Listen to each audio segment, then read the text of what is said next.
तू सुन हंसलस बहुत ज्यादा वीडियो में तो हंसे के चेहरा वहीं आ जाला। काहे भाई बड़ा आज उदास बैठल बड़ा? हमहू देखत तनी कि उदास बैठल बा। जाना तनी जा उदास नहीं खी। आज एगो बात बड़ा मैंने गुड़ चीज याद पड़ल बा। हमनी के लोग कहेला कि भोजपुरी गाय का ब्याह जौन बड़ा रफ गाना गावलन ना खराब गाना गावलन, लेकिन ना ऐसा बात नहीं खे। का है अब देख ल कि एजा माने तू कबो जानत रह एगो दिल सीना के भीतर ही होला ना जानत ना रही हम। यहाँ के जानत रही के बतैले रहे? मास्टर बतैले रह न ना मास्टर ना बतले लेकिन हम जानत रही। तो कैसे आखिर जानत रही? हम बतावा तनी सोचे लगनी रहुरा।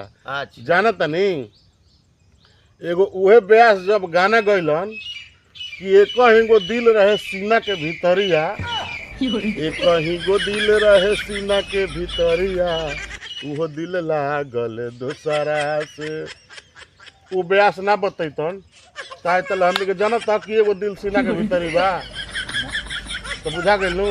और ओकरा बाद एक जनी गइली तो उनका बुझाए कि दिल 74-75 गो होला। दिल मारे फेंकले चलल चाहत रही, केहू पर फेंक देत रही।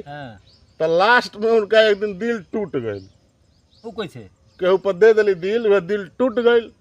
तब वह कहली कि बहुते दर्द होला बेसी हो दिलवा टूटले पजानी। बाद में टूट गइल तब जनली कि एक के दिल होला। अने तो 74-75 गो जान के गलत चलत रही सबको। तो ब्यास में भाई दम बा माने पड़ी। ब्यास लोग बढ़िया बढ़िया बात बतावेला लोग।